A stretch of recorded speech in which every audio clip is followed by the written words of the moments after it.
It's the Farmer to Farmer podcast, episode 24, and this is your host, Chris Blanchard. My guest today is Jim Crawford, who raises 30 acres of vegetables at New Morning Farm in Hustontown, Pennsylvania. Jim started New Morning Farm in 1972 and has gained a reputation for an excellent operation with great employee engagement. In this episode, we talk about New Morning Farm's marketing strategy, investment and debt, the H2A guest worker program, irrigation, and controlling pests in sweet corn. The value that Jim places on knowledge sharing and collaboration shines through in this episode. And talking to somebody like Jim just really drives home just how knowledge intensive organic farming is and how business intensive market farming is. I hope you enjoy listening to this show just as much as I enjoyed doing the interview. Remember that the show notes at farmertofarmerpodcast.com have links to all of the resources that Jim mentions throughout this episode. The Farmer to Farmer podcast is brought to you by Vermont Compost, founded by organic crop growing professionals committed to meeting the need for high quality composts and compost-based living soil mixes for certified organic plant production. VermontCompost.com. The Farmer to Farmer podcast is brought to you by Fertrell, a friend of nature since 1946. No matter your level of experience, Fertrell has the products and knowledge to help you grow healthy, natural plants and animals. Fertrell.com. Welcome to the Farmer to Farmer podcast, Jim. Hi, Chris. Nice to be talking to you. Great. It's really nice to have you here. Thanks for making time to make this interview happen today. I know farming in July is not exactly, sit around and drink coffee time. Right. But it is Sunday afternoon, so I'm relaxing. I take Sundays off. I like how farmers consider this to be Sundays off, is going out and, doing interviews and sharing knowledge and collaborating with other people. It's great. Now, don't get me wrong. I didn't always take Sundays off, but I'm 71 years old, so I think I deserve it nowadays. I can remember thinking to myself, if I don't work Sundays, the whole rest of the week is disaster. I got to work Sunday. But I didn't always, I didn't work all day, every day, every Sunday. But now I definitely take off all day, every Sunday. So that's my form of semi-retirement, I guess. Those are farmer expectations. Semi-retirement is taking Sundays off. I like that. Right.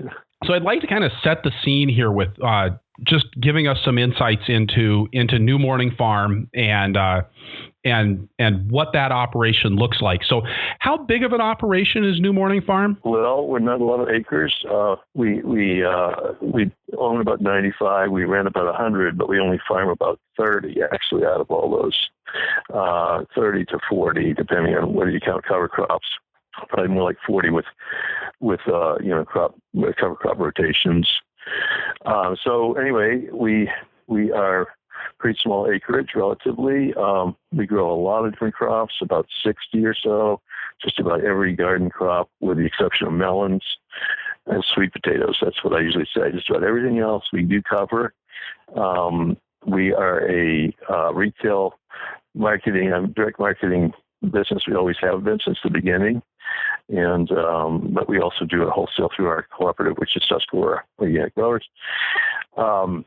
We're big in terms of our crew. We do employ a lot of people, about 25 or so, all season long in the height of the season, from about early April to early December. Long season. We've extended our season over the years pretty well. So, we have about 25 total employees. 3 of them are H2A guys from Jamaica. They come to us every year, and 13 of them now are apprentices, we call them, that, we bring in to learn, and although we also encourage them to stay with us. And this year, every single one of them did stay with us. We have 13, the same exact crew that we had last year of apprentices, which is the first time that's ever happened to us, but it's really great. So everybody on the crew now has at least 1 year experience, and actually several of them have as many as 6 or 7 years experience with us. So we're just in really, really good shape as far as the quality of our crew and experience and expertise. In my conversations with farmers, that's pretty unusual to have that kind of a retention rate for employees. Yeah, it's definitely unusual.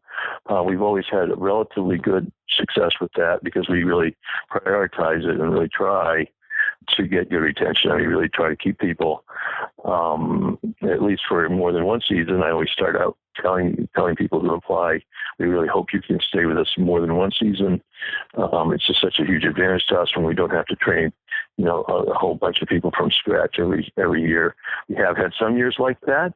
In fact, recently as 06, I actually had 0 returnees, which is the only year that ever happened. Wow. But actually we wound up with a pretty good year that year anyway. But now, of course, things are a whole lot easier on me when I don't have to worry about constantly training brand new people and stuff. But anyway, going back to what we do, let's say about 60 different crops, direct marketing about 2/3 of our production, 2/3 by tonnage, and about 3/4 by money, since of course retail prices are a lot higher. So, but we've done that since the beginning. The beginning was 1972, so we've really been around. This is our 44th season this year. And we had a long, of course, odyssey of developing the farm and the business. So lots of different stages and learning lots of stuff. We started from pretty much from scratch without we didn't grow up on a farm, didn't have any farm in my family. Gardening is what got me started. I did gardening as a kid, vegetable gardening, and loved it. And that's really what inspired me when I was in my 20s to give up law school and that kind of thing, and decide to go to try farming in 1972. And so, it's been a lot of years, and we're seeing the benefit of the experience of those years, of course, and also, our reputation and our word of mouth, success of attracting people to work, which is always been one of our, obviously our big efforts, attracting people to join our crew. And this being the first year that I didn't have to worry about that. But anyway, so I feel very pleased that we've made it through all this time, and I love what I do. I've always really, it's been a lot of difficulties and stresses, but I basically never looked back and wished I had not done this. So anyway, that's where we are now. 2 children, by the way. My wife and I have two kids that are in their 30s. Both of them worked at the farm for all the time they were at school and summers and so on, but neither one of them wanted to take up farming for a career, so they both do totally different things. But they both love to think about they're growing up on the farm, and they're glad that they did, and feel they got a lot of benefit from the experience of that. So, and your son Arlo Crawford wrote a book about growing up on the farm, right? That's right. He did. He wrote a book that was published about a year ago, and was not a real big book. It was, but it was a lot of people really enjoyed it. He didn't involve himself too much in the marketing of it, which is too bad, because I think he could have sold a lot more books that way. But the publishers didn't really require him to, so he wrote it and was done with it. But it was fun, and a lot of people, got some good reviews, a lot of good reviews. So, yeah. And my daughter is in the food business, actually, but not in the farming business. She does a bakery with a partner, and they've building up a bakery. They live in Pittsburgh, so they're trying to build up their little bakery business. Now, you're in South Central Pennsylvania, and you do most of your marketing into Washington, D.C. Is that right? Yeah, that's right. Washington, D.C. is actually the nearest big city. People around us don't realize that, and people in D.C. definitely don't realize that. But if you look at the map, from where we live, D.C. is the closest big city.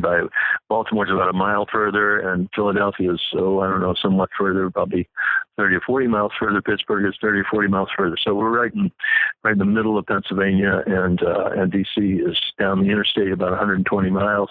It takes me about 2.5 hours. And we've always marketed there. I actually lived there before I started farming, so that was one thing that inspired me to market there, of course. But it's turned out a great market city for us.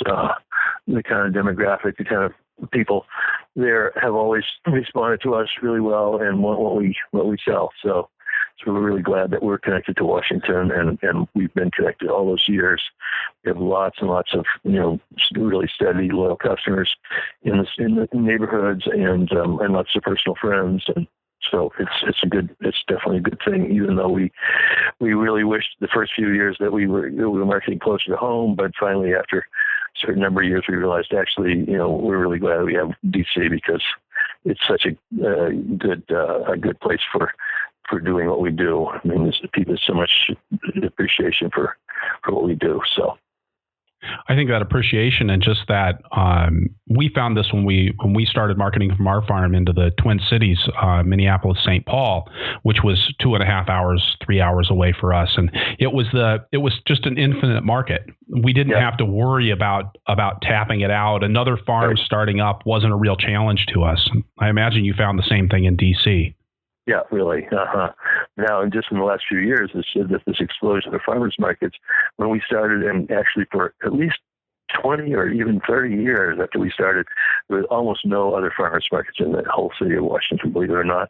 Now there's something like 85 in the Washington, area, with its numbers of 85 farmers markets, and yet we have not lost really any significant sales from the competition. So it's getting there, though. We're getting close to the saturation point, but still, it's a great market. And as you say, it was, for all of the time we did it, certainly felt unlimited. Yeah. And now you have a unique approach to marketing your produce through the farmers market. I mean, you do some conventional farmers markets, but I first heard about you in I think it was 1994. I had a guy working for me at the University of Wisconsin who had worked with you and was describing this program that you had of driving your trucks in and basically setting up your own farmers market in. I think he talked about a church parking lot where you'd pull in with the truck, you'd set up the market. Can you tell us a little bit about how that works? Yeah, that's what we've always done. When we first started marketing, I knew from my childhood we had a vegetable farmer that came around door to door, and we saw him every Friday afternoon, and I just loved that. So I always, and he was my hero. So I always wanted to be Mr. Buttermers. So when I started thinking about this, we were out there. And of course, I had lots of connections to Washington, having just lived there and gone to law school there. So we started a neighborhood, basically route through some neighborhoods that we were familiar with, and we had just put produce in a pickup truck, go around the blocks, and rang a bell, actually, and people came out. I mean, we prepared by leafleting the neighborhood first, but it was hugely successful back in 1973. And people loved it that we came to their block, and they flocked out of it the minute they heard the bell ring, and we sold out of everything we could bring. So that went on for some years, actually, and then the first, I guess, that same first year, we started a stationary farmers market in a big intersection in a sort of mixed income neighborhood called Adams Morgan, and that was also successful from the beginning. There were no other farmers markets in the city except for one. There was one in the stadium parking lot, a long way out from the center of town, and on the opposite side that we were. So we had kind of instant success. I think just because it's just a natural thing that people want. People just naturally, it's nothing new. It's just an old thing. People love to buy fresh food from a farmer. There's just a mystique about it that everybody really appreciates. So I mean, and what I grew up appreciating as a kid too. So anyway, so that has worked, and finally we did these sort of neighborhood mobile market things. While we did the other one simultaneously at this plaza in the middle of a populated, of an urban neighborhood. And we did them for many years, and then we gradually consolidated to one location that was, sort of our best one physically. It's actually a schoolyard, not a church parking lot, but a school parking lot of a private school in a residential part of DC. And that is in Saturday mornings. It's been the same for 35 years or something. So it's very, very, well established as a neighborhood institution and very popular with most everybody. So it's a very successful thing. It is just us, although we do represent many growers around us because we bring stuff. We make our own rules, and our rules are everything has to be local, and everything has to be, we bring it directly from either our own production or our neighbors and friends around us. So we don't ever have anything there that's, from a wholesale market or something like that. It all comes directly from a farm, even if it's not our own farm. Anyway, so we have done it the same way forever. It just means that we have a lot more to offer than just what we can grow ourselves. We can sell tree fruits that we don't grow, for instance, and we can sell cheese and baked goods that we don't, that the people around us produce. And so we're kind of a concentrating, aggregating spot for a lot of people, and we take it to this location that, of course, that we have the arrangement with these property owners, the school people. So it's really nice because, we're not literally producer only, but yet we're still, we still think that we have this sort of integrity of the source of, what we're offering, and people, I think, really appreciate that a lot. It would definitely not be the same if we were just marketers and not growers. It just would not, right. No way be the same. That note of authenticity would be missing. Yeah, right. That's our retail market. Well, that's part of our retail market. We also go to and attend a market that was started in 1997 by a nonprofit in D.C. that now has several markets going on. Their very first one was in 97, and it's been hugely successful in the DuPont Circle neighborhood. It's a very urban, central kind of place. Very wonderful market for us. It is producer only. We can only bring there what we grow ourselves. So that has motivated us to expand our diversity of our cropping a lot, and we now have probably I bet we have the most diverse stuff to offer at that market than anybody else in that market. And we just have, oh my gosh, I don't know how many things on our price list. I bet you there's 60 or 80 items, something like that. I don't know, in the mid-season anyway. And it's a very successful market. It's just a really nice institution there. Now that it's been going since 97, especially, it's really, really strong. So that's our second big market. And then we have a couple other midweek neighborhood things that are much smaller, but still okay. Okay. And so we did that for many years, and then we always had a little bit of need for wholesale market, and because there was always surpluses, or in some cases, we knew we could grow, half again as many acres at almost the same cost, and so we produced more than we could sell retail, and for that we always were frustrated back in the 70s and 80s by the fact that we weren't getting credit for it being organic. And that we were, such small scale that wholesale buyers wouldn't pay any attention to us, and so that was the motive for forming our marketing cooperative, which is Tuscarora, as I said, Tuscarora Organic Growers. We got together a bunch of growers back in 1988 and launched this thing that then was, of course, really small at the beginning, 5 or 6 growers. Now it's 45 or 50 growers and does about $3.5 million a year. So it's been a really successful, fun thing to be involved in, and that's our wholesale outlet. Everything we sell wholesale goes only to the cooperative, and then the cooperative is our sales agent, of course, and does marketing to restaurants and retailers around DC and Baltimore. Mm-hmm. So that's our. So you don't sell anything direct to restaurants or to grocery stores. You're a step removed from all of that. Right. Okay. Right. Mm-hmm. Yeah. And it's kind of interesting to me. I mean, you just said that the Tuscarora got its start in 1988. I think that's the same year that Crop, who now is more famous for organic dairy, but started off as a vegetable co-op and is still doing vegetables. So at the same time they got started. And I've seen a lot of other cooperatives come and go in the last 10 to 15 years, especially Northeast Iowa, Southeast Minnesota. It seemed like there was a new effort every 2 years, and it lasted about 2 years and was gone. When you started Tuscarora, what made the difference there? What was the key to making that work? Well, it's hard to identify exactly, but definitely there's some mistakes that we did not make that a lot of other groups have made.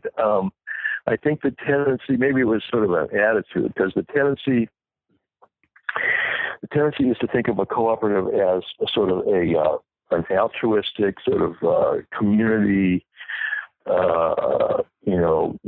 good thing to do, as opposed to a hard-nosed business kind of thing to do. And I went into it thinking, well, I want to cooperate with other growers. We can get a big benefit from that, but I want to keep it strictly business so that we all can see that this is economically, financially good for us, and not just because it's the right thing to do or something. And so we always had that attitude that, for instance, we never let our members donate their time or resources to the co-op. Everything is strictly, on the books.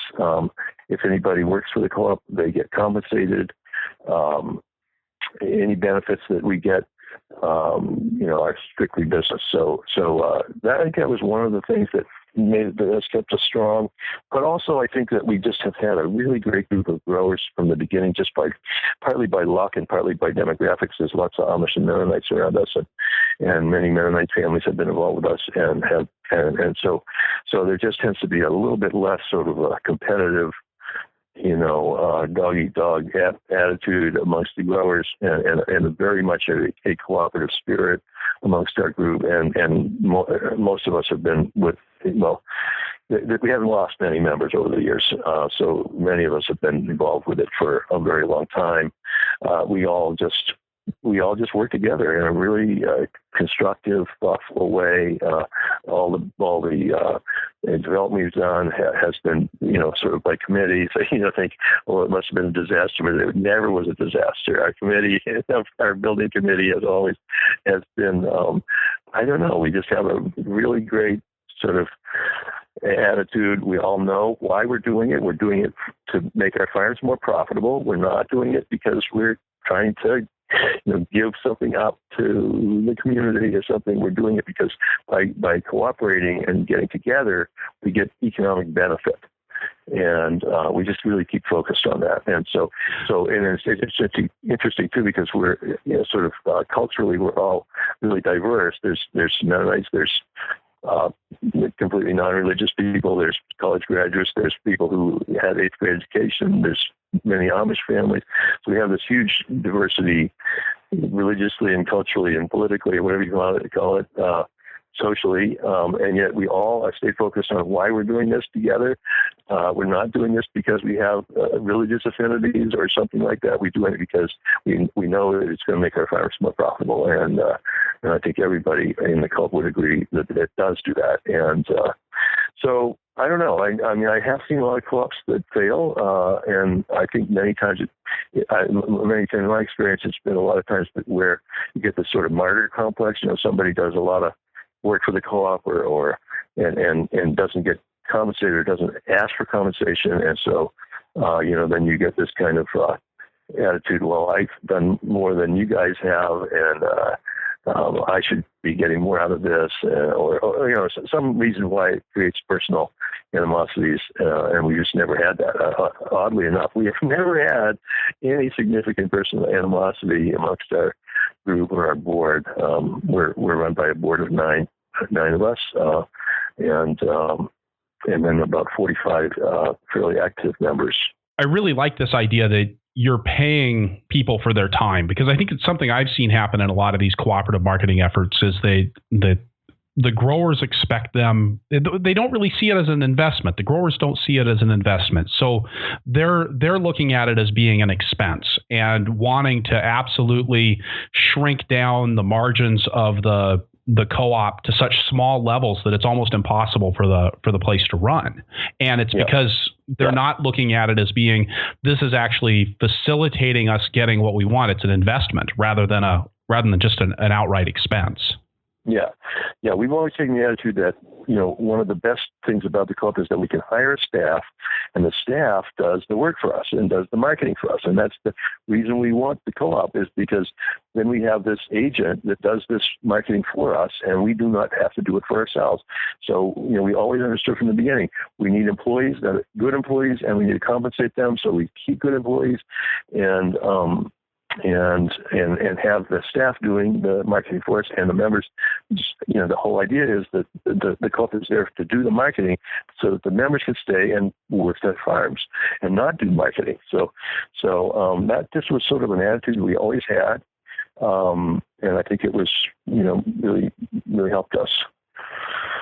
And is that an approach that you've taken on your own farm, Jim? I mean, is this part of your success with having the retention with the employees, that you've really focused on them as being something that allows you to not have to do things? Yep. Yeah, that's true. I definitely needed to delegate my work over the years, every year more and more, because the business grew so much. I take this same attitude that people are very crucial, and getting people who are motivated right and who, just have the right attitudes and values, and finding them, which takes a lot of effort, but expending the effort to find them, and then once we get them, to really try to retain them by making their working lives interesting and learning a lot and getting furthering their personal goals and that kind of thing. So we really have always prioritized the people and the crew and spent a lot of time recruiting and a lot of resources on retention. We'd be paid better than most people. We do a lot of educational stuff that people can feel that they, are really moving forward in their lives and learning, and then wanting them to apply their increasing expertise to our business by staying with us. So we really encourage them to stay with us. We, on the other hand, have had many people leave us over after hopefully 2 or 3 seasons. That's a pattern, pretty common, that people will stay with us 2 or 3 seasons and then go and start their own places in various places. And we have people all over the country that started off as our apprentices. But in the last few years, now looking towards my retirement coming up when I was in my 60s, I thought, well, I gotta really try to keep them and make them apprentices so they can be farmers here on my farm when they become, when they move from being apprentices to farmers. And now we have a bunch of them. We have 5. We call them the 5 seniors on our crew of 13, who really are not apprentices anymore. I mean, I guess we sort of still use that term, but they're really farmers. I mean, they're really growers and marketers and stuff. So, it's been about delegating my work. Yeah, kind of, you could really say that. Just by luck and a lot of effort, we've gotten right to where we want to be, right just in the nick of time when I'm 71 and I have to slow down. And I am slowing down a lot. I still consider myself not retired, but I'm really moving in that direction. Some aspects I am completely retired from. I don't actually do any production anymore myself.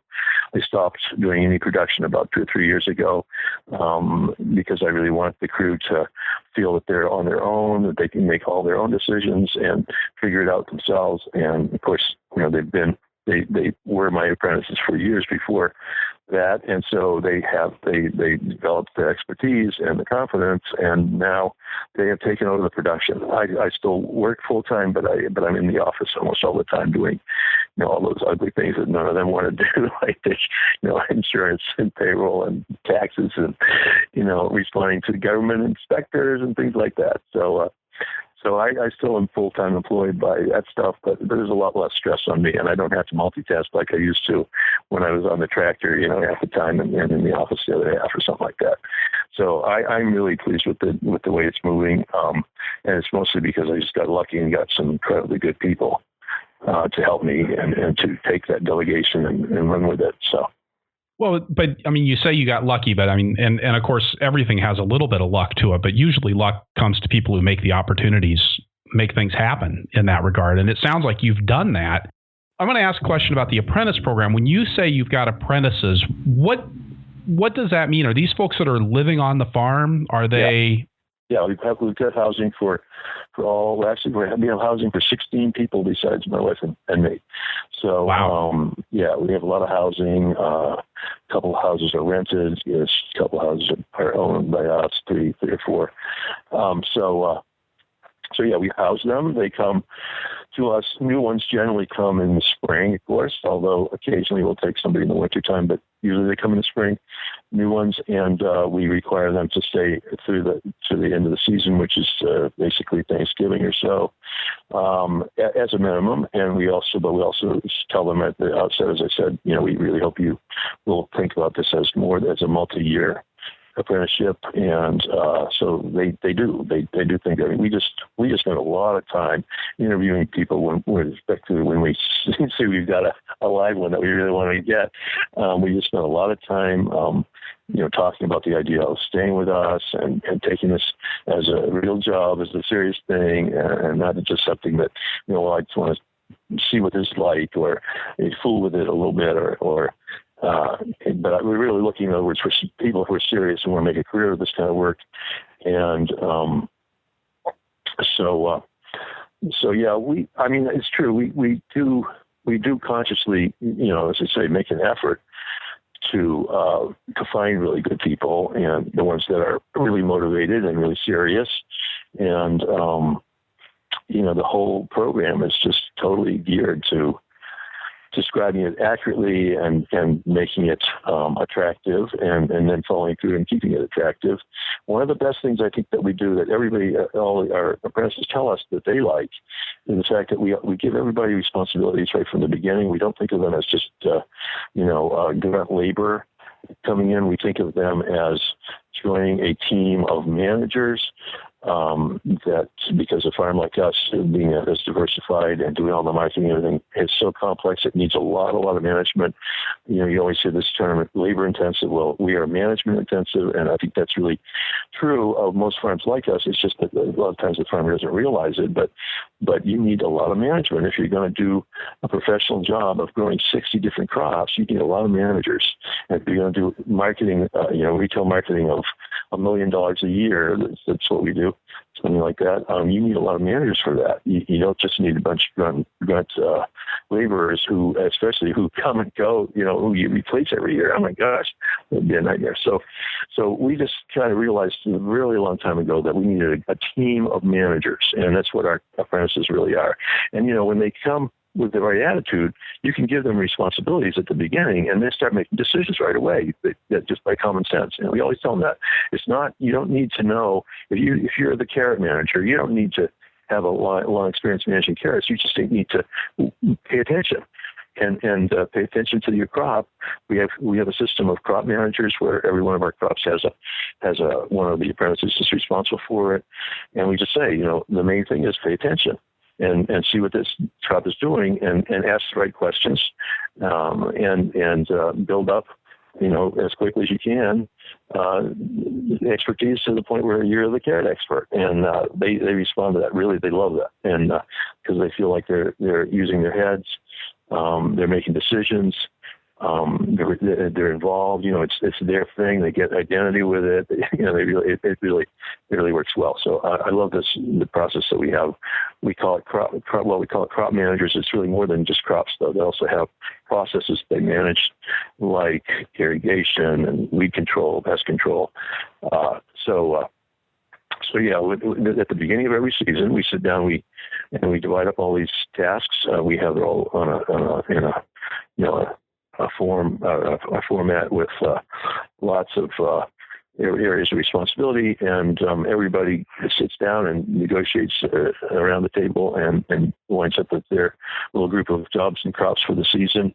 Of course, from one season to the next, we try to retain the same ones, and we always say we would love for you to keep your same crops and jobs as you had last year, but we won't require you to. If you really want to trade off one of them or two of them or something, that's okay, as long as you talk somebody else into taking them for you, and then you can trade around.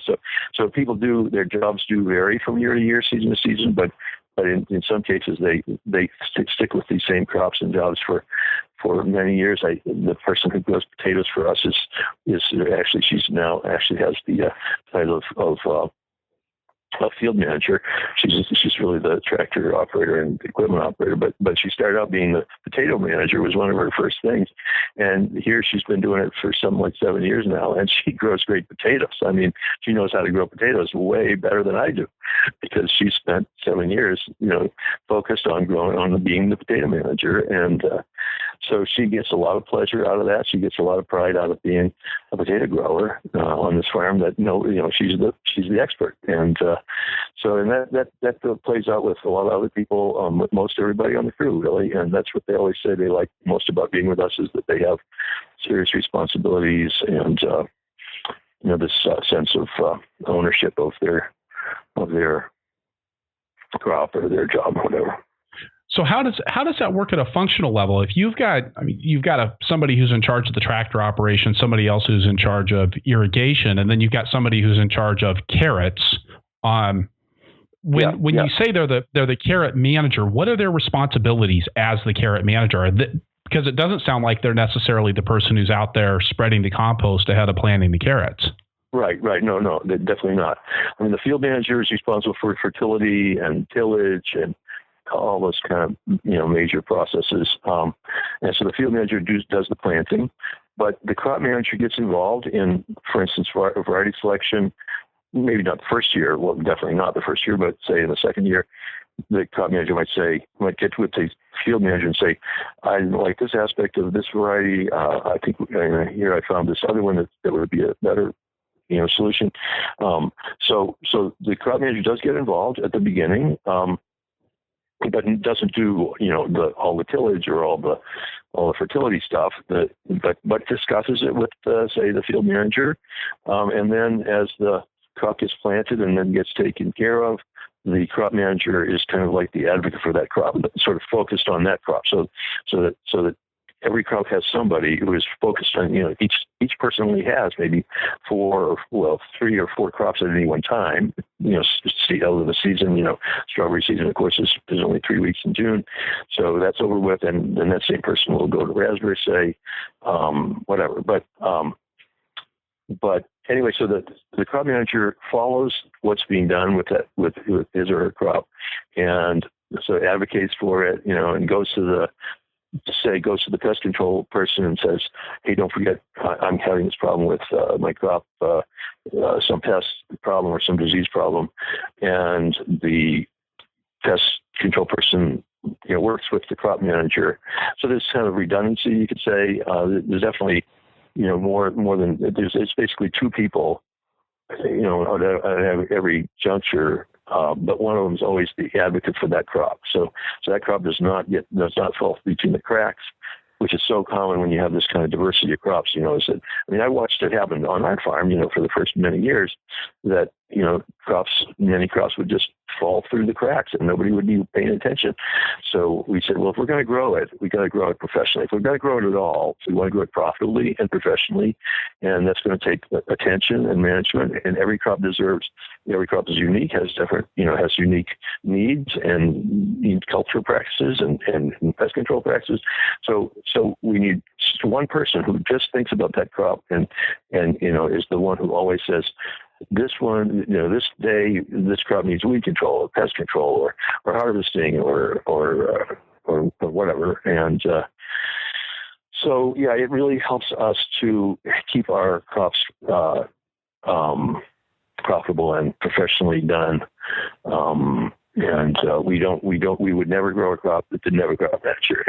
It wouldn't work. And it seems like as a corollary to that, you've put a lot of energy into developing the sorts of infrastructure and line of equipment that you need to adequately support the operation. I mean, I know when we've talked in the past, Jim, you've talked a lot about irrigation, about post-harvest handling and refrigeration as being really important facets of your farm. Yeah, really. Yeah, we do. We have invested in a lot of equipment. I feel like we're kind of optimum and a lot really after all these years.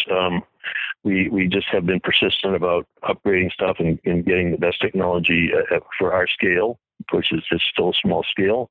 But but we really, did make the investments and take the risks of purchasing equipment and finding the right thing and fine tuning it, and in some cases modifying it or adjusting or whatever to make our equipment be really appropriate for our cropping and the scale of our cropping.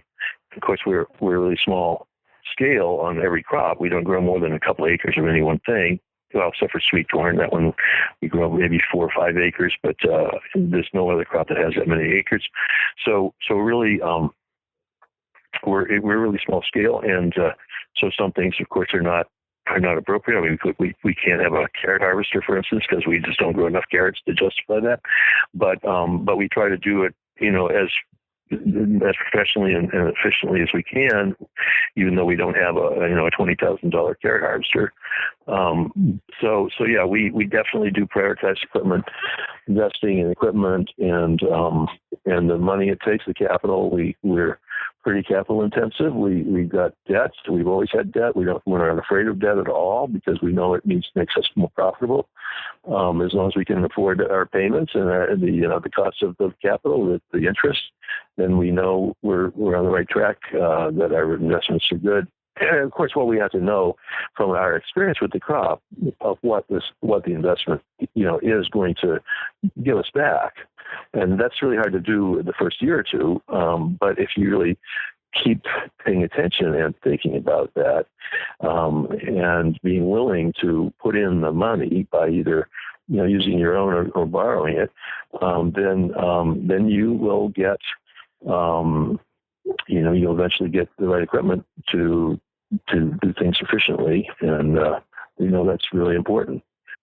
Could you talk about an example of that decision-making process that you might go through in identifying a need and then making an investment and then assessing whether that investment is working out?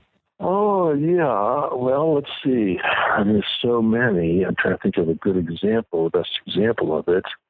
Over the years, of course, it's increased in complexity and sophistication drastically. I mean, there was a time when we argued with ourselves about whether we needed 40 horsepower tractor for our main tractor or 60 or whatever. Actually came down to we have 3 Kubotas that are 68 horsepower, all as identical as possible, one with the loader. So, we had to think about that a lot. That was one of our biggest investments when we bought the first new tractor. It wasn't until 2002, believe it or not, after 30 years, we finally said, hey, we need to have the right tractor, and we need to have one that's really reliable, one that has all the features that make it perfectly adapted to what we do, like a creeper gear, for instance. All the features that are, and diesel. We had gas tractors before that. We didn't have a diesel tractor, believe it or not, until 2002. And that was just an example of how stubborn we were about and really making a mistake of not investing the money we should have. But finally we did, and that really ramped us up drastically when we did that, and that inspired us to do a lot more.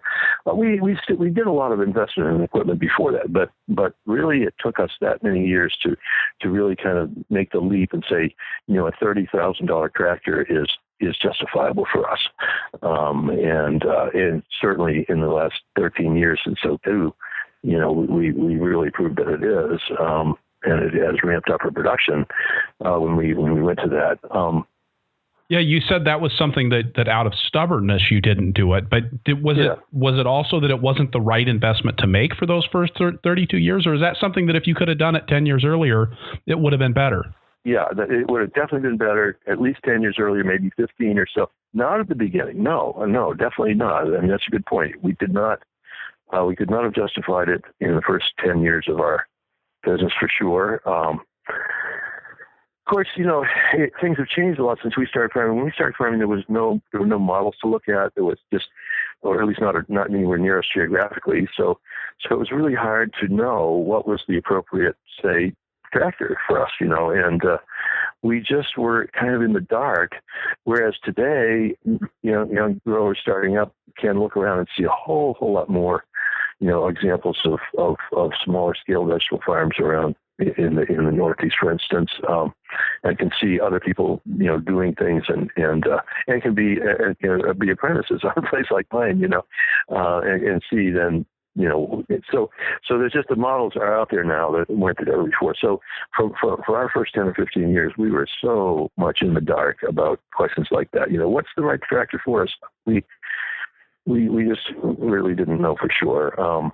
And we had the same timidity about debt and borrowing that so many, younger growers have.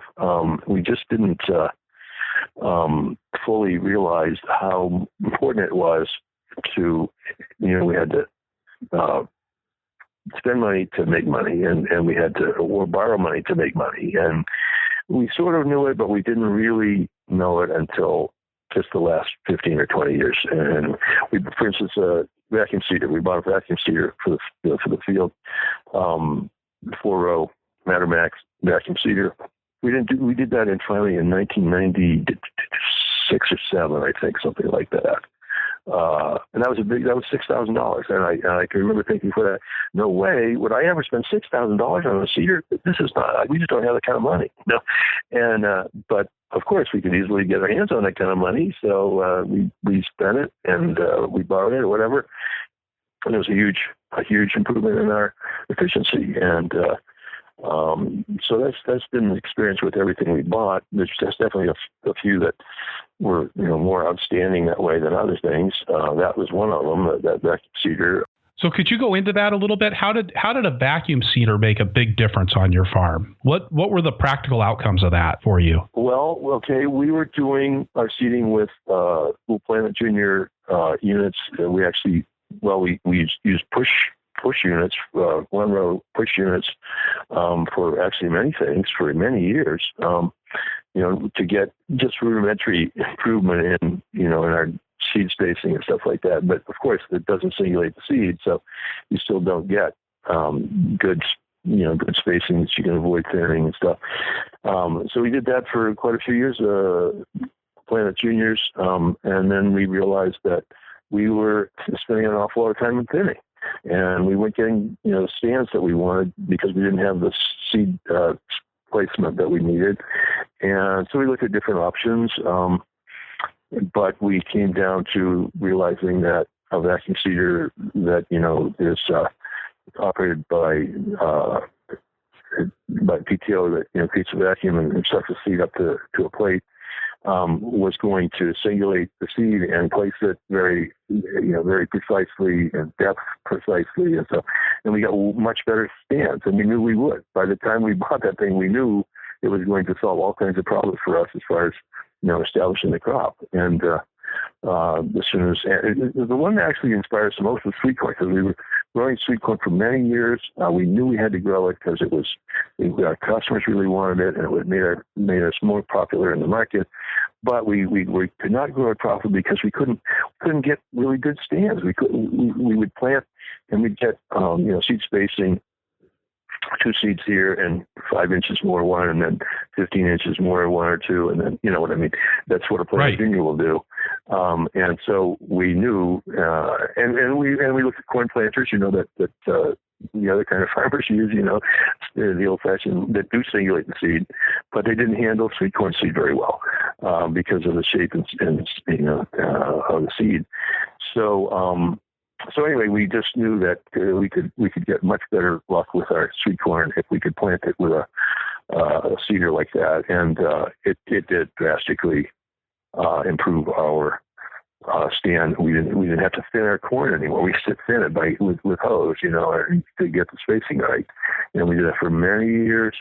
And oh my gosh, the cost of that labor of doing that was outrageous. Now we put down a seed every 9.3 inches, and whatever it is, and we get really good stands. And we have gotten our sweet corn, the costs of growing the crop, drastically reduced by this equipment, not just the seeder, but also the cultivating equipment and the irrigation equipment stuff. So yeah, we just observed the fact that by adjusting the right equipment for each problem, we were going to make the crop more viable, profitability. wise, and it's worked out that way. It really has. And I imagine some of that has to do with the scale of your operation as well. I mean, you've commented that in some ways you're a small operation with 30 to 40 acres of tilled ground, but in some ways, from a lot of people's perspective, that makes you a fairly large operation. I imagine that scale has something to do with making the debt and the investments actually be worthwhile, because you're able to use that Mattermack on a lot of acres. For sure, absolutely, for sure. There's no way I could afford that if I was farming 5 acres or even 15 acres. I don't think I could afford that Mattermack seeder. So yeah, I think the scale is really important. I love the scale we're on now. We've been continuously, we've been smaller all the years until now, more or less. I mean, we actually reached sort of the level we're at. We kind of reached some years ago, but I love the scale we're at. I don't want to be bigger. I don't want to be a whole lot bigger. It would take more people. I don't, but I really don't want to be smaller either. I'm really happy being the size, and that's the best reason you just mentioned, Chris, was the idea that that way we can afford to have decently, serious equipment for us that we can justify because of the scale we're at, and that just applies in so many different cases. I mean, all of our equipment, we need this, and in many other ways too. I mean, to be able to have the number of people we have to work together is so much better than when you're trying to do, well, for instance, like in maybe our 15th year or something, maybe we were doing 35 or 40 crops, but we were doing it with 4 apprentices or something, and we were never able to keep up. And it was just a constant frustration. We can't keep up. We're behind the 8 ball all the time. And so by being the scale we are now and having, 13 apprentices and, about 12 or 13 other people, we can keep up with our work. And we never feel like we used to feel that we're always behind and we're never going to catch up and the weeds are taking over this field or whatever, and we can't. The irrigation's not right because we didn't have the time to do it right or whatever. So the scale that we're at is just really satisfying to me. And of course there's this endless argument. Well, you can make a living on 1.5 acres or something. Well, okay, you can, but you can also drive yourself crazy that way too. And particularly if you're very diversified, which a lot of people recommend, and which is a good idea for a small farm to be diversified. It's dependent on any one crop, and we've seen that they had that experience huge number of times, that having so many crops really saves us from, failures of one will be taken up by another, so on. So anyway, I just think the scale is really important. And if people get hung up on, sort of almost like a moral idea, well, small is beautiful, and I certainly wouldn't want to farm more than 10 acres, or I certainly wouldn't want to have more than 3 employees or something. It's just silly to get hung up on numbers that are just totally arbitrary. You look, and it's such a spectrum. I mean, you look out there, I know farmers a lot like us that are way, way bigger than us. And I mean, 80 acres or 120 acres or, and I don't have any desire to be that big. But I also, would never want to be 10 or 15 acres either. So I don't know. It's probably, partly just your own personal experience and what you've been through that leads you to a certain scale. But I always just think it's really silly to say, oh, that farm is way bigger than I would, could justify doing, because it's just not, I don't know, it's not the right thing or something, because I'm too big. I see that a lot. I think that part of that's recognizing too is that you have to have stuff left over, to have money left over at the end of the year. That even that requires a certain amount of scale. You got to grow enough to be able to make the investments and to be able to hire the people so that the farm's not just completely dependent on you. Yeah, hiring the people is such a big deal too, and so many people get hung up on the idea that I don't want to be an employer, I don't want to be a boss, I want to do the work myself. And then maybe they'll break down and they'll say, okay, we'll bring in 2 apprentices or something, but I don't want to have 3 or 4 or whatever. And I just love having this many people because everybody feels, the morale is so high, because everybody feels like somebody, everything's being taken care of. Nothing is being ignored, and fields are pretty clean, and harvests are pretty serious, and so really our morale is really good, and I think a lot of it is because of the number of people we are willing to hire, and take so much strain off of me, and that I know somebody else is taking care of whatever. So, Jim, we're going to pause here for just a moment for a word from our sponsors, and we'll be back in just a couple of minutes. The Farmer to Farmer podcast is sponsored by Vermont Compost. When you talk to Carl Hammer, the company founder, he'll remind you that potting soil is a set of promises about a product that has to do a really hard job, produce a healthy plant in a restricted media volume. When I started farming, I focused on the cheapest ingredients I could get so that I could make my own potting soil. But as my farm grew, and as I saw the challenges that we were having getting great plants out of the greenhouse, I gave it a second look. And I came to the fairly obvious conclusion that success in the greenhouse depends on the success of the plants that are growing there, and that just like in the rest of farming, especially organic farming, that success rests on the stuff that the plant is growing in.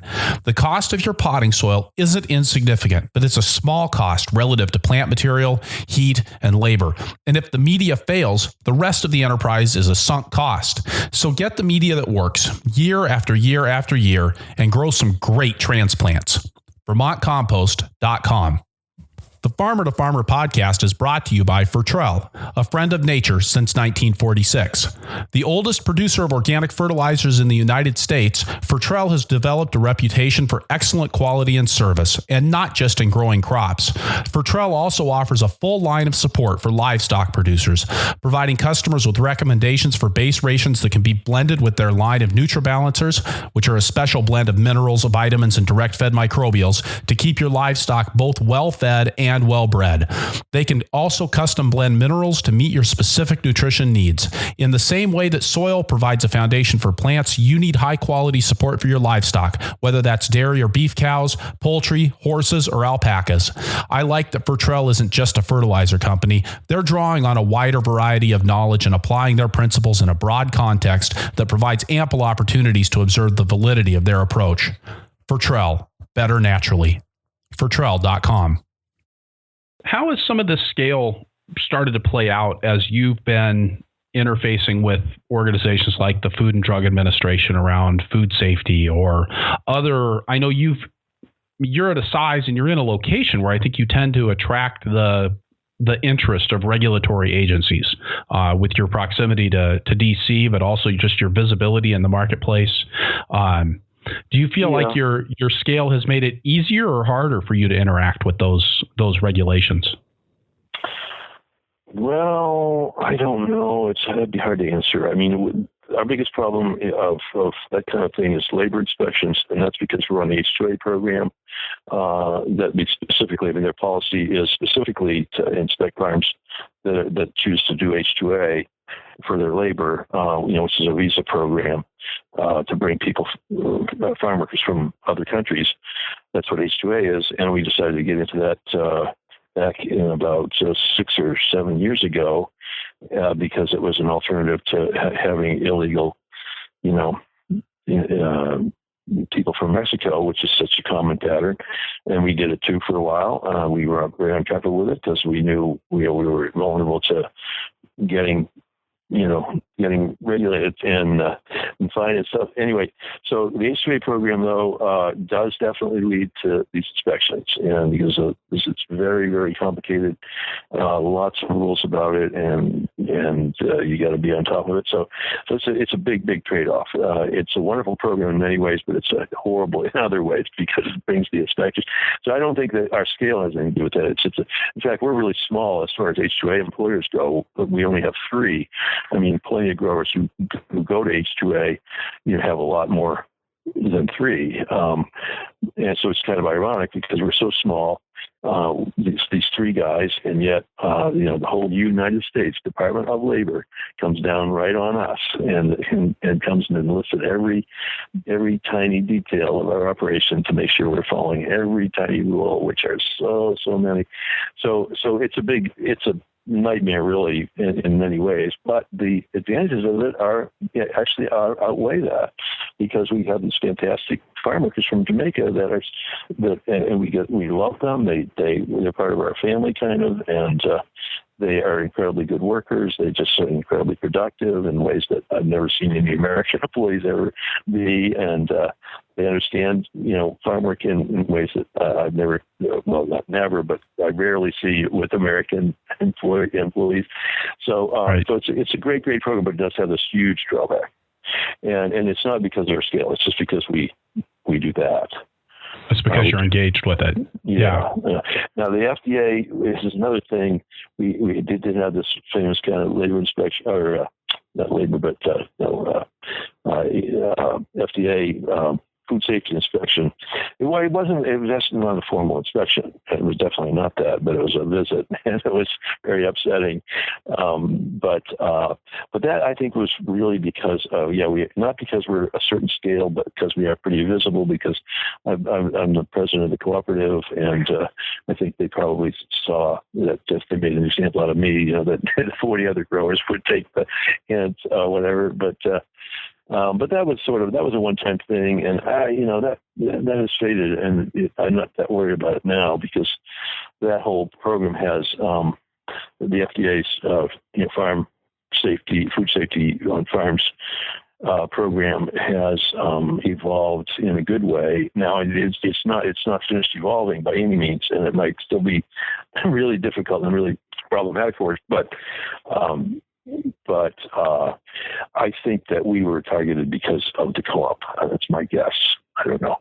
Certainly not because we're huge, and probably not even because we're near DC, but because actually, the people who dealt with us were state people, not. They were federal people, but they were originated in our state, not from DC. So. Are you anticipating that the new food safety regulations, when they finally do get around to rolling those out, are going to have a big impact on you? You certainly are above the scale at which you're not going to be exempt. That's right. By any means. We're not exempt. That's right. $500,000 is a really, really low number. To be a profitable farm and do $500,000 in sales, you can be an awful small farm and still do $500,000 in sales, as you know, Chris. So yeah, we're not exempt at all, and it could turn out to be absolutely horrible. But on the other hand, I do see there's a lot of people, such as Brian Snyder at PASA, has been fantastic about working with the FDA about that, and getting them to see a lot more common sense, and so they have really come around and become a lot more realistic about the whole process, and a lot more reasonable. So I don't know. It's really hard to say how that's going to turn out and play out over the next few years, but it doesn't look as bad as it did just a year ago, actually.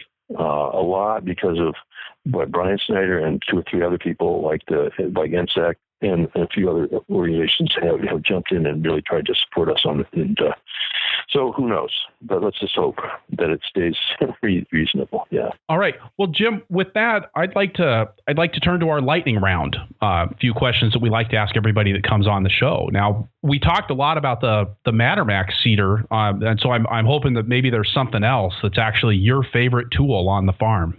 My favorite tool on the farm, yeah. Gosh, I don't know that nothing pops into my head right away. I know one thing, though, that was an amazing revelation to us. It's not a real big tool, but we got and there again, it's a seeding tool, but we got a tool in the greenhouse for seeding flats that is a vacuum seeder that has a plate, with holes that and a vacuum that draws the seed up to each hole.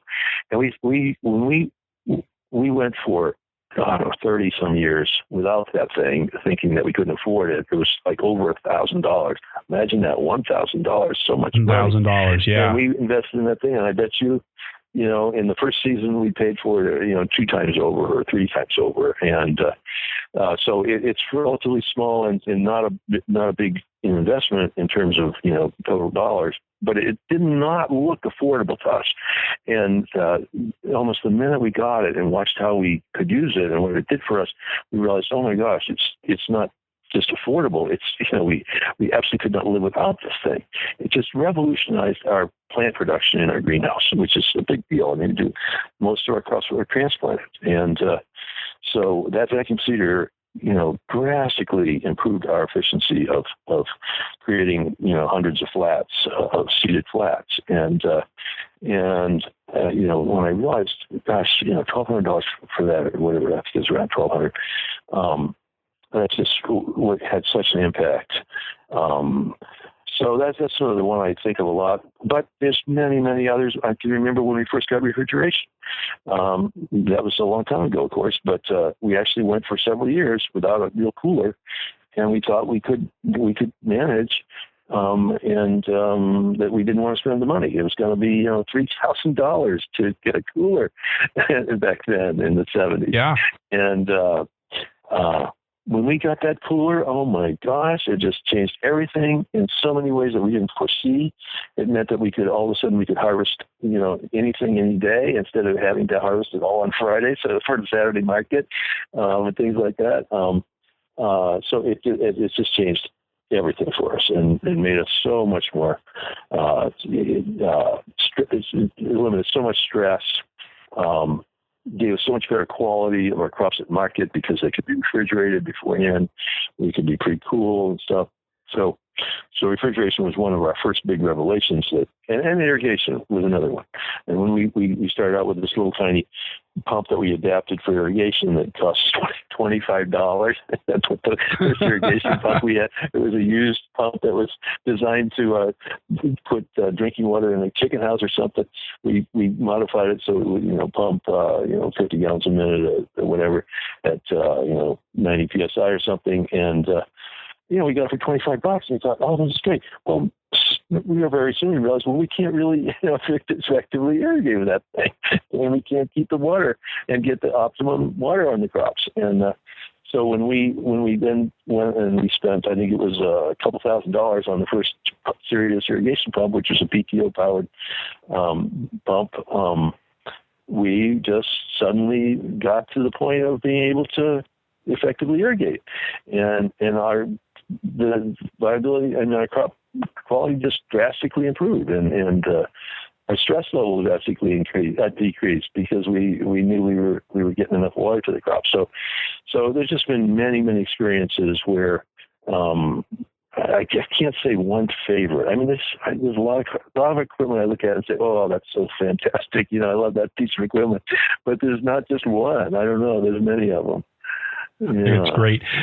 Hey, I actually want to, I know we're in the lightning round here, so we're supposed to be doing a bunch of rapid fire questions, but you mentioned the irrigation, and this is a story that I tell again and again that you told about actually experimenting with irrigation and paying attention to getting the right amount of water on the crops. Could you relay that here? Yeah, sure. Yeah, we had that experience I just described of going from very, very poor irrigation to decent irrigation. And then we took another step after many years of going from decent irrigation to optimum irrigation. And when we learned that, it was like a huge revelation too. And that was only like 10 years ago.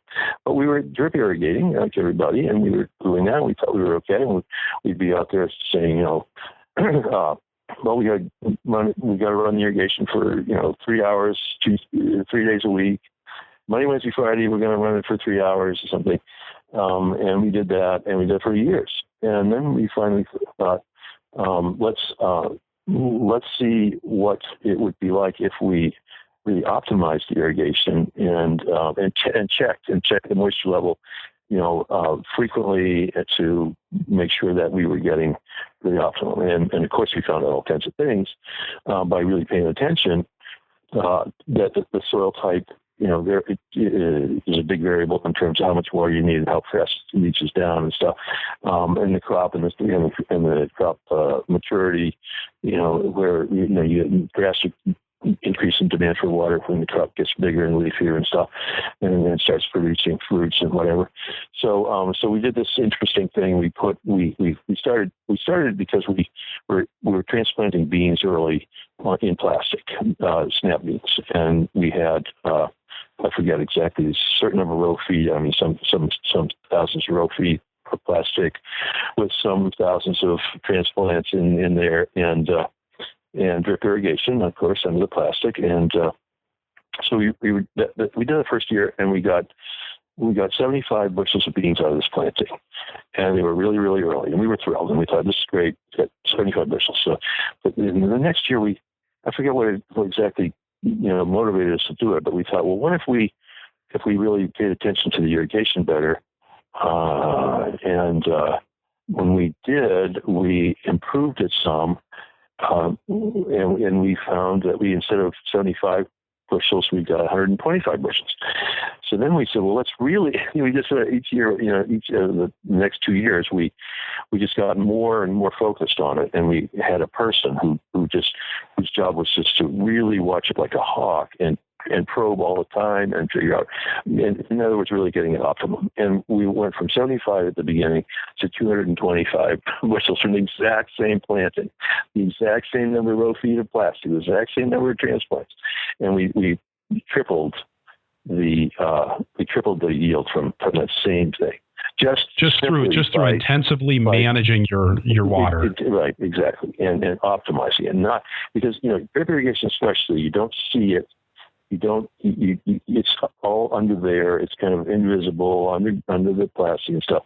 And so you're not really aware of it. And you just think, well, that crop looks good. It's green. It's not wilting. It doesn't appear drought stressed, but you don't realize that by giving it the exact right amount of water and keeping the moisture level optimum all the time, every day, all day, every day, that it suddenly its potential for yield drastically increases. And so that was just a big, big lesson to us. And now we pay a lot of attention with our drip, especially.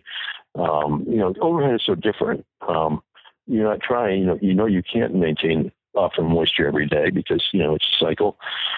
Basically about once a week, we try to put an inch of water on it once a week. And that's adequate for sweet corn as a rule. And we do that with various other crops. But with drip irrigation, though, it's so different because you really can keep the level optimum at 24 hours, 7 days a week, and you just get this production that's amazingly improved by it. So. And optimal again you're not running the irrigation 24 hours a day, 7 days a week, but you're monitoring frequently enough. And never going on like a calendar thing, well, 3 days a week, so many hours, 3 days a week, never doing that. But saying, okay, now it needs more, now it needs less, now it needs this. And, in other words, responding to the situation every day, and never just having a schedule, a routine thing for the water, because conditions vary so much. I mean, obviously with the weather, but also, with the crop and the maturity of it and all that stuff. So I just love that story because, I'm all about management. I'm all about paying attention and monitoring and then controlling to get the results that you want to get. And I think that's such a perfect example of how paying more attention, just paying more attention gets you a tripling of the crops in the beans. Exactly. That's just amazing. But don't forget to do that, you got to have the people. And you not only have to have the number of people, you have to have people who are willing to do that and, who are motivated to do that and who care enough. So you got to have the people to have that capacity, of paying that attention. And that's really the story of our crew and all these crop management stuff is that, we do have them. And they do have the time to pay attention to every one of those crops, and to give it optimum moisture, for example, or whatever else it needs. So you got to have the people. I want to ask a question about engagement. You talked about having people engaged. I know I had crews that were disengaged. How do you foster that engagement, Jim? Well, it really goes back to the things I was saying before. Spending a lot of time on recruitment.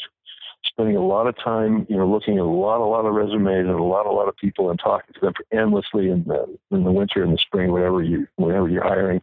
So in other words, getting people who are serious and who are going to be motivated right, and then giving them, as I was saying before too, giving them these responsibilities so that they are engaged, because they have to be engaged, and otherwise they're going to be pretty embarrassed if their crop fails because they didn't pay attention. But yeah, our people are really engaged, especially now. I mean, we just have this great crew that just so motivated, really, and they care about their jobs, and they know their jobs are only theirs. They know that, hey, if I'm going to be running the greenhouse, it's me. It's up to me. And if there's nobody else that's going to do it for me, I got to do it. And so we just have this fantastic greenhouse person right now who is so engaged with her job. She cares so much about her greenhouse, and a lot of it's because she knows that it's hers, and it really does. It's really hers. Nobody's gonna, and I don't even go down there. I don't even go down there and crack the whip on her or anything like that. No, she knows I'm not gonna. She knows it's the results that matter, not pleasing the boss or something. So and we just see that all over the farm. I mean, everybody's really engaged right now. It's kind of the best it's ever been for us, just partly, for the luck of it. But we do have people who are really engaged. Yeah. And I know what it's like not to have that, and you just don't, it's just pathetic when you're trying to, and every crop is investment. Obviously, as it represents a pretty serious investment. And when people are dropping the ball and not being engaged with them, you just wasted an awful lot of money in establishing that crop. So, what have you done? Have you had success turning that situation around, either with individuals or with larger groups, when things aren't going right, when people are disengaged or dropping the ball? Or is it just to fire everybody and start over again? No, I know. We've had luck. It's never been smooth. I mean, it's not always smooth. Obviously, with a group of people like that, there's always problems here and there. I mean, right now it's a really rosy picture, but only really recently, though, we had some serious problems of the group and people who weren't as motivated or whatever. But what I always say is talking. It's the old cliche, communication. You got to have communication. And there were times in recent years, especially when I was less engaged myself, that there wasn't enough of that, and there wasn't enough communication. And we would always start with a meeting in the morning. And when I was doing it myself, it would usually be a pretty long meeting, because I thought the people needed to have a lot of communication. They needed to be brought in so that they knew what everybody else was doing, so they saw the big pictures, and that would help them motivate them. Well, so then as I withdrew from that process somewhat a couple of years ago and turned it over more to the crew leader stuff. And in the first year or two, it was definitely inadequate. And the meeting, and I'd say, well, how long are your morning meetings typically? Oh, 10 or 15 minutes. No, you can't do it in 10 or 15 minutes. You got to keep people engaged. You got to be talking, and people have to be talking with each other and with the boss. So I really saw. I think I really saw an improvement in that by just having better communication. Spending more time and more effort on the communication rather than less. A lot of people, especially young, motivated, managers like crew leaders, will say, well, the thing is, we got to get out there and get to work. That's the main. We got to get everybody going. You can't always sit around here talking. It's just not productive. And what I always had to say was, well, it's not productive tangibly, and you can't get the results. You can't see the results instantly, but it's an intangible thing. But it's so important to have this, to take the time to get everybody informed so that they know. As I said before, the big picture is so important when every individual knows what other people are doing and what the goal of the day is, what the goal of the whole farm is, and that kind of thing. And you can't get that without talking. You got to just invest the time to sit around talking, even though you feel like, well, we got to get out there with the hose or something. You just need to have that time and invest that. So I think that's really a big factor in terms of morale and keeping people engaged. Yeah, it's just communicating with them, and then also talking to them individually and letting them know, how their performance is, and giving them feedback, and letting them give feedback back to you. That's just another way of communicating that you never want to prioritize it because there's always something out there tangible, physical, the nuts and bolts kinds of things that you feel like you should be paying attention to instead of sitting around here, gabbing about people's feelings and things that are bothering them or something. But you've got to do it to keep people feeling engaged and motivated. So, and that things are fair and that they're having their opportunity to voice their objections or their complaints and to hear especially praise for their work, their efforts and stuff. So that takes time to talk. And many times it's really hard to feel that it's worth it because it's so intangible, but it really is. Yeah. Well, and I think it's something that really does rely on having a farm that fundamentally works too. To be able to take that time, you can't be constantly operating from a standpoint of crisis. You have to be operating from a standpoint of control. That's right. And that's why you got to, it's such an important thing in this scale thing and the number of people you've got, so that you have the right balance so that you have the time to do these things and you're not always jumping from crisis to crisis and just trying to, barely keep ahead or trying to keep ahead or something because what you're saying is absolutely true. Yeah. All right. So back to the lightning round then.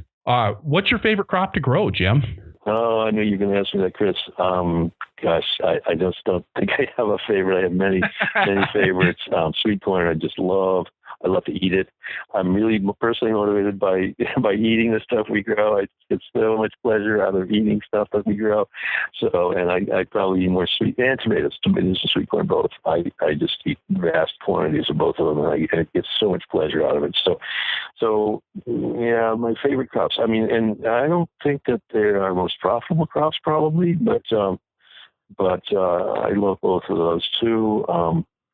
You talk about enjoying that so much, and I think there are a few crops that that compare to sweet corn or tomatoes for just really summing up what it means to grow your own food.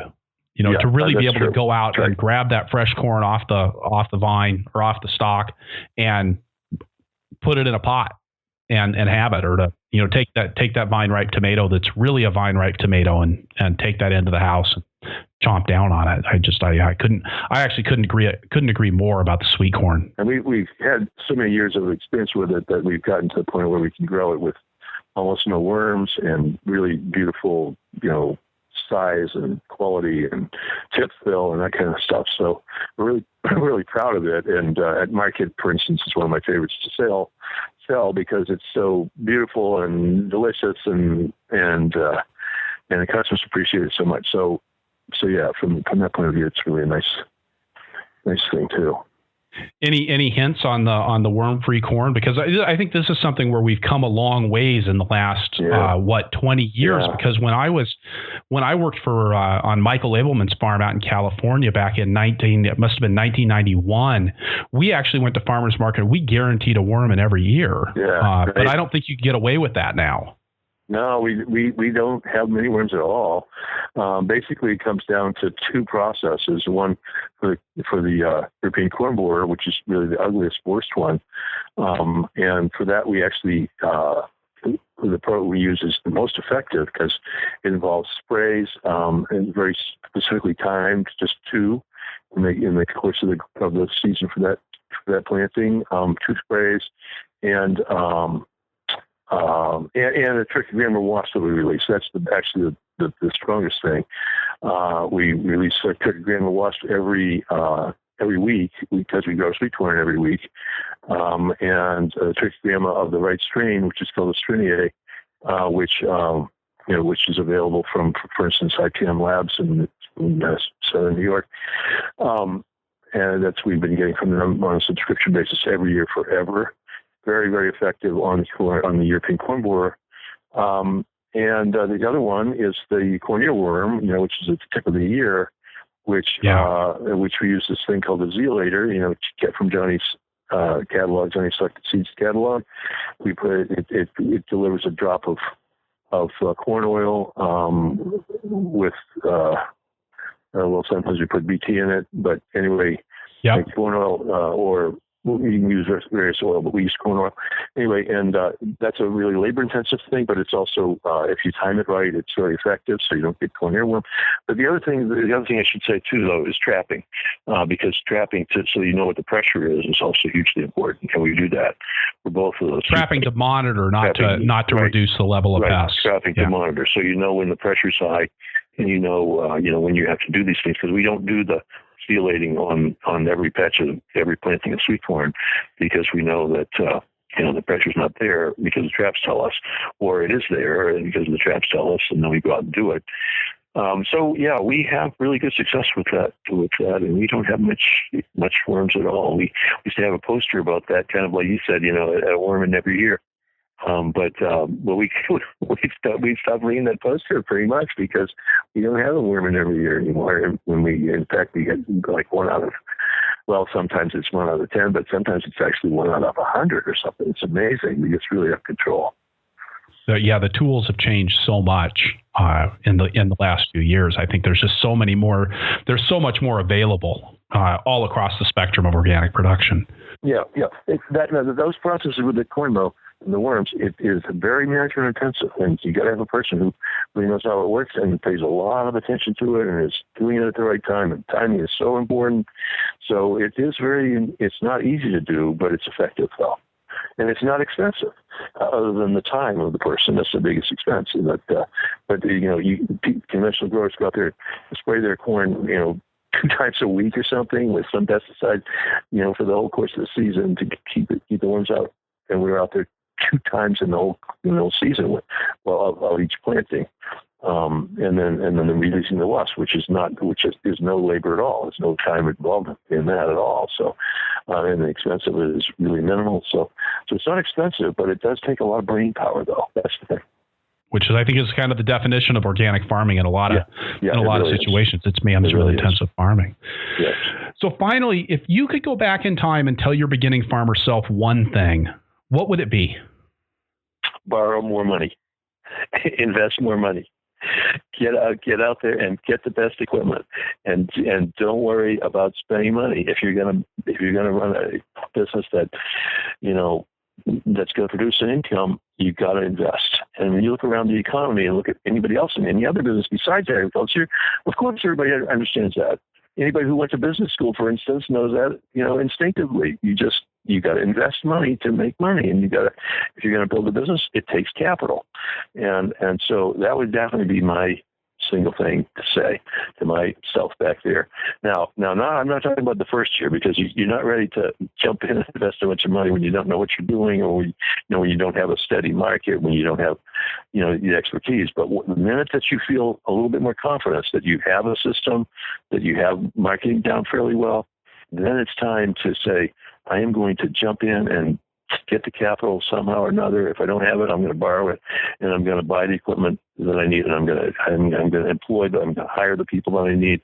And in other words, think of it more as a business and more of a financial thing with capital and capitalization, the old word, rather than the attitude, I'm going to be this little tiny farm, and I'm going to do all the work myself, and I'm going to do it all with my hands, and somehow or another, I'm going to make a living. Sorry, in the challenging economy that we're in, it ain't going to happen. You're not going to make a living if you don't invest in equipment and people. So great. That's my spiel. Oh, I like it. I like it, Jim. So thank you so much. I've really enjoyed our conversation today, Jim. This has been fantastic. I think there's been a lot of really good, usable information. So thanks so much for taking time on your day off on Sunday. Now that you finally get those at the age of 71. So that's right. Yeah. Okay, Chris. Your questions were good. I enjoyed it too. So I hope somebody else gets some benefit from it. All right, so wrapping things up here, I'll say again that this is episode 24 of the Farmer to Farmer podcast, and you can find the notes for this show at farmertofarmerpodcast.com by looking on the episodes page or just searching for Crawford. That's CRAWFORD. If you like what you hear, I would encourage you to sign up for my newsletter, The Flying Rutabaga, at farmertofarmerpodcast.com or purplepitchfork.com. Please do take a moment to leave your comments on the Purple Pitchfork Facebook page page, on the episode page for this show, and at iTunes, or just pick one. Your feedback really does make a difference in the number of people this show reaches and the impact that it can have. And that's why I'm doing it. So thank you so much for listening and for your support of this show.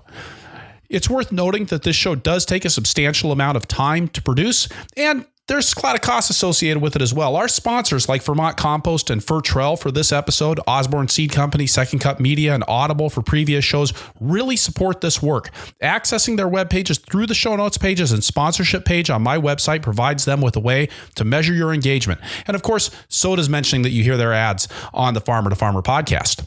One more thing, if you've hung on this long, I'd like to know what questions you, my listener, have that my guests or I might be able to answer in the podcast. Please let me know on Facebook at Purple Pitchfork or use the contact page on farmertofarmerpodcast.com. Anything about farming and farm life is fair game. If we choose your question to use on air, I'll even send you a Farmer to Farmer podcast mug. Keep weathering the weather, be safe out there, and keep the tractor running.